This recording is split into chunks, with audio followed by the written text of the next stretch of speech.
Some years ago, Bjorn Lomborg, a young Danish statistician, published a book called The Skeptical Environmentalist. It became a bestseller and generated a lot of heat. Lomborg was attacked, abused, and accused of all manner of things, not because he denied the fact of global warming, in fact he affirmed it, but because, on his analysis, the devil and, he says, a lot of deviousness was contained in the details presented concerning the size of the problem and what were the most responsible steps to take in response to global warming.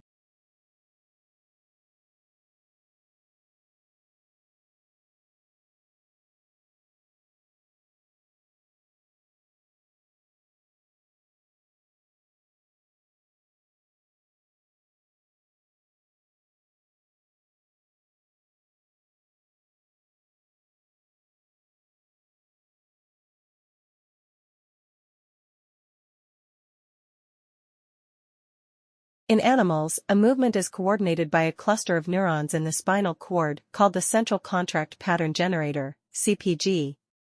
This produces signals that drive muscles to contract rhythmically in a way that produces running or walking, depending on the pattern of pulse.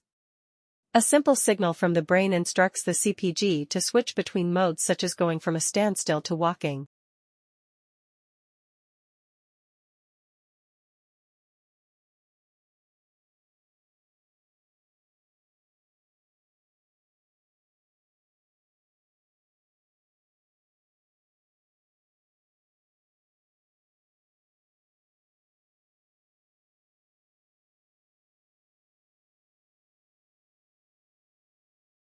Lawrence Stephen Lowry RBSRA was an English artist. Many of his drawings and paintings depict Pend Ledbury, Lancashire, where he lived and worked for more than 40 years, and also Salford and its surrounding areas. Lowry is famous for painting scenes of life in the industrial districts of northwest England in the mid-20th century. He developed a distinctive style of painting and is best known for his city landscapes, peopled with human figures often referred to as Matchstick Man. He painted mysterious unpopulated landscapes, brooding portraits, and the unpublished marionette works, which were only found after his death.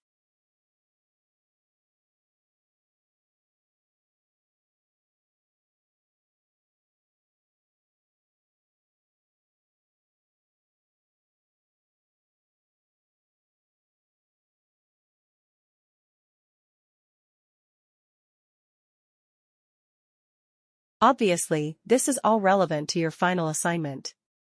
So we're going to talk about it. So until today, we've gone through face-to-face interviews as the main sort of part of interviewing the window. Today we're going to have a look at going to use an email and why they work, why they don't necessarily work, and what are the challenges and some of the things that we need to be understanding, when we are completing such interpreters. So let's start with the foreign one. Obviously, there are a few benefits to them, and they are listed there up on that slide. It's obviously less stressful for those of you who might be a little bit anxious about interviewing.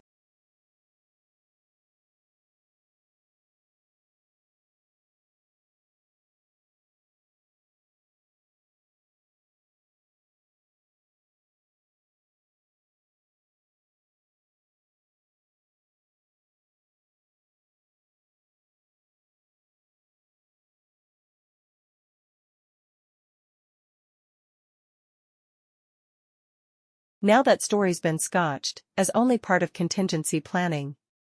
But it was a symptom of the dramatic turn of events in South Australia, and it flushed out other remarks from water academics and people like Tim Flannery, indicating that things were really much worse than had been foreshadowed, even earlier this year.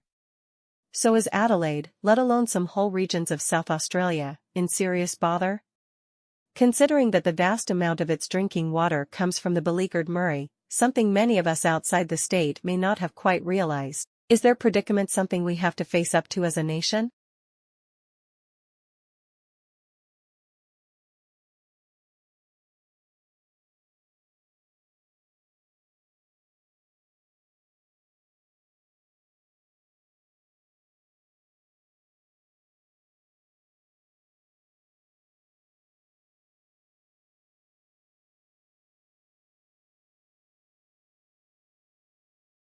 All around the world, significant parts of our cultural heritage are by pollution, neglect, carelessness, and greed.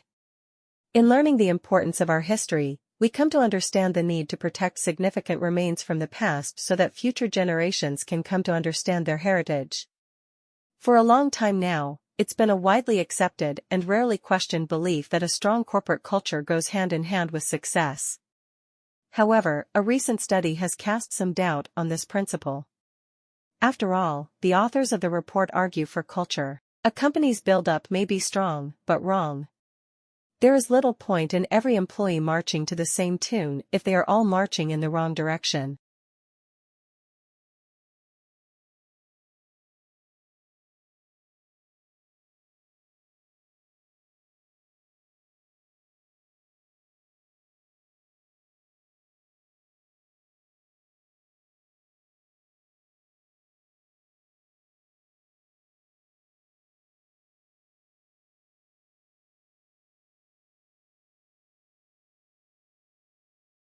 Also, malaria is something that is a very complex disease with this complex life cycle.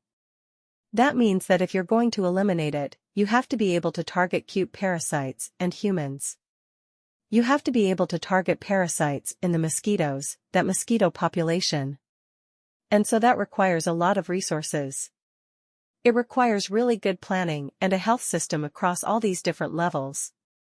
And so I think the political capital that you need for that, the educational infrastructure you need for that, the economic resources you need for that are quite a challenge.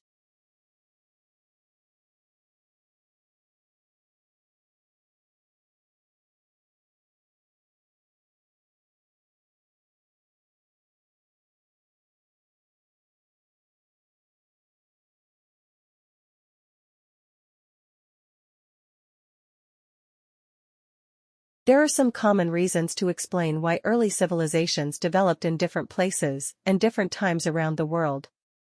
Each ancient civilization that has been discovered developed in places where there was a reliable water supply, usually on the banks of major rivers, and where the soil was fertile enough to grow crops.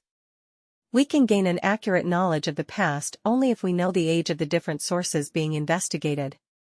Without this information, historians and archaeologists could not be sure of the order in which different areas were settled, used and abandoned. They would not always be sure if a particular object was real or forgery.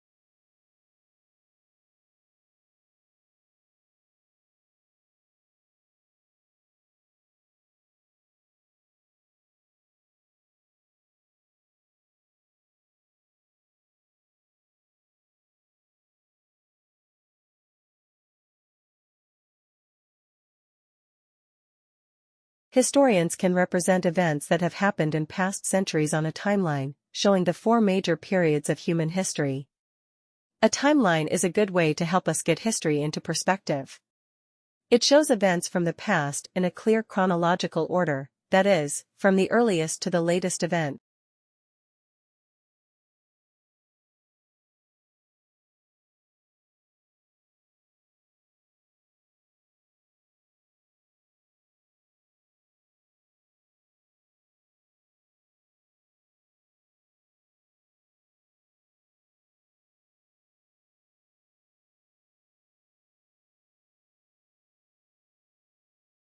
Archaeologists look for clues that indicate that an area is worth digging up. Clues may come from the writings of someone in the past who has described the existence of a particular town or burial site. Sometimes sites are accidentally discovered during excavation for the construction of buildings, roads, dams, or railways. Ebola virus, the bacteria that causes plague, a pandemic strain of flu. If any of these pathogens could be turned into bioweapons by terrorists or rogue nation-states, they would threaten humanity. Most life scientists have little awareness of biosecurity issues, according to a National Academies report released today. And it says there are multiple shortcomings in the systems designed to stop potentially risky research from being published.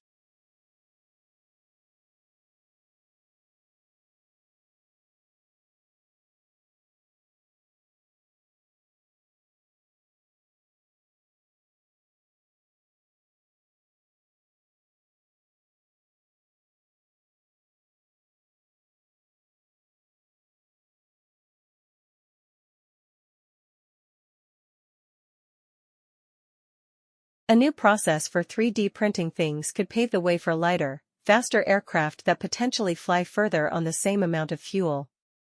Today's airplanes are held together with thousands of metal rivets and fasteners. That's because the lightweight but strong aluminum alloys used for their frames are considered unwieldable. Try to weld them and you get a phenomenon called hot cracking, in which the finished alloy weakens and fractures as it cools.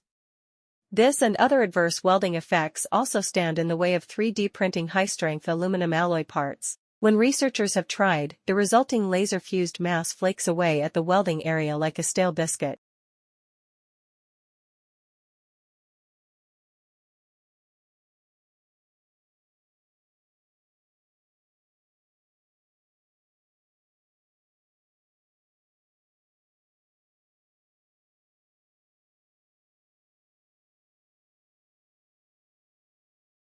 Popular ride-sharing firm Uber has had its license to operate in London revoked in a surprise move by the city's regulator. There were multiple reasons for the decision. TfL cited the company's approach to reporting criminal offences. In August, a senior officer within London's Metropolitan Police Service wrote to TfL about Uber's slowness to report a passenger's accusation that her driver had sexually assaulted her. TfL said it was also concerned about how Uber obtained medical certificates and criminal records checks for drivers. The straw that broke the camel's back may have been the company's Greyball software, an internal application that Uber may have used to block regulators' oversight of the Uber app.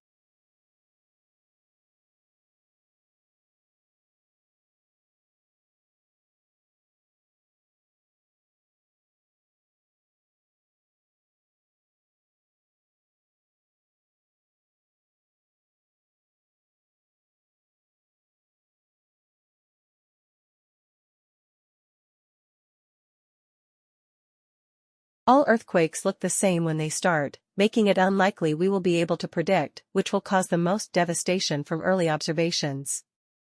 Early warning systems rely on seismometers picking up tremors and sounding the alarm for nearby cities before major shaking starts. Even a few seconds warning can make a lot of difference, both for individual people and for organizations like hospitals. For example, Mexico's early warning system gave everyone a 10 to 15 second heads up before Tuesday's magnitude 7.1 earthquake.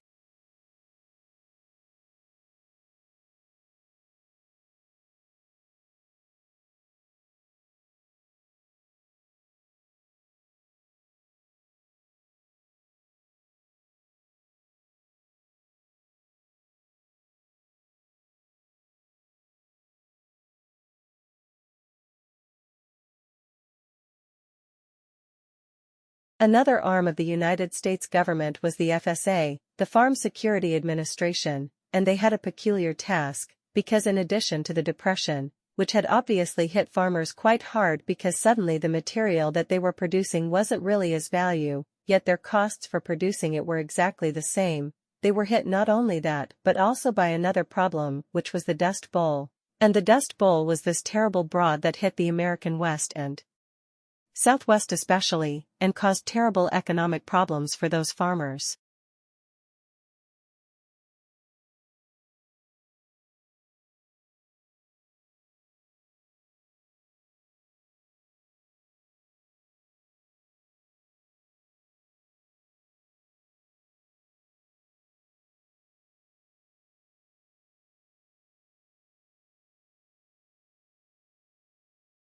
I'm going to argue that the tremendous increases in productivity that we associate with the Industrial Revolution originate not so much from changes in science or technology or new inventions, where England was far from unique, as from changes in attitudes towards morality, towards what constituted the good. Attitudes towards property, which became in England individuals long before it did on the continent. Attitudes toward the proper role of government. And together, these attitudes constitute much of what the Luddites were protesting against.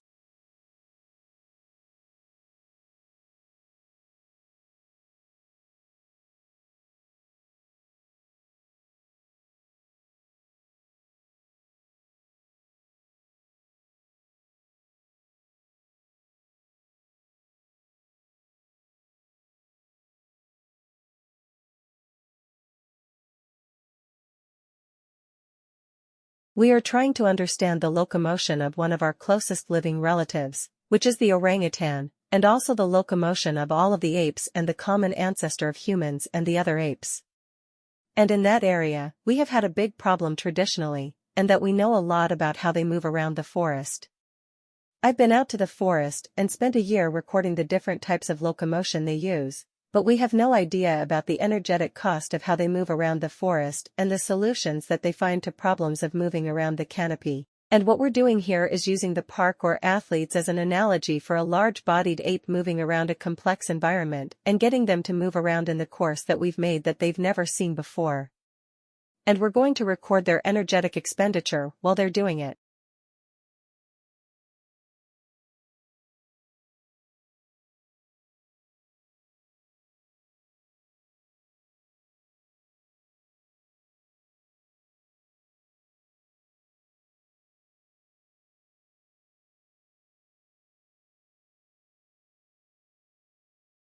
Asteroid collisions can be, just ask the dinosaurs, but they also bring key ingredients for life.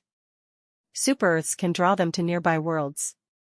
Super-Earths, planets that are up to 10 times more massive than Earth, might play billiards with planetary systems.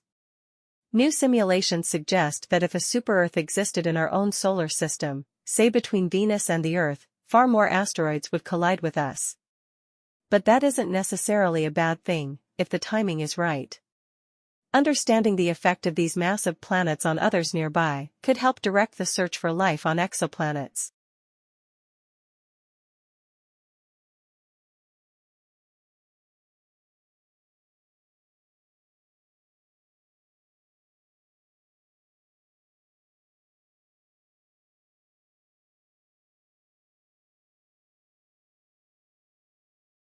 It's tough to pick a familiar face out of a crowd, but focusing on a known voice in a noisy room is easy.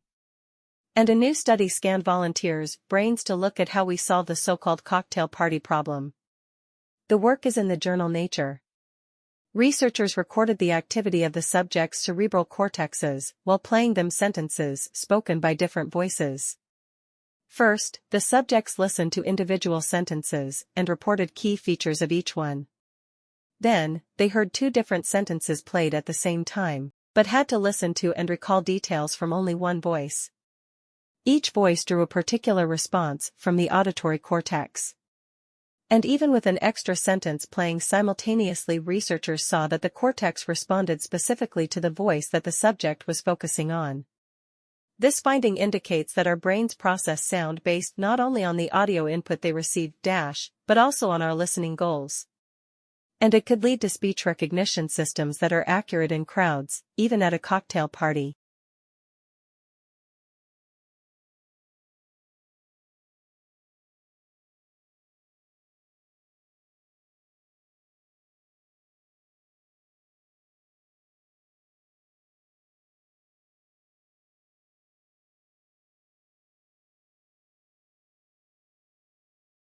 Obese people have higher risks for diabetes, heart disease, arthritis, and injuries in car accidents?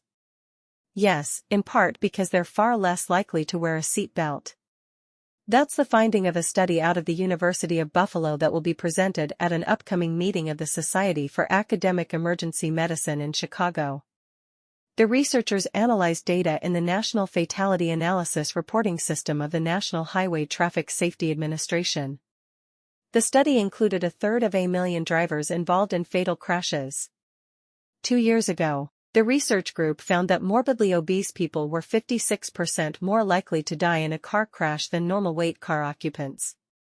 The new study revealed that drivers of normal weight are 67% more likely to wear a seatbelt than are obese drivers, which could account for at least part of the increased death risk. The researchers hypothesize that overweight people find belts uncomfortable and difficult to buckle. A weight loss program can address the problem in the long run. An inexpensive seat belt extension can solve it today.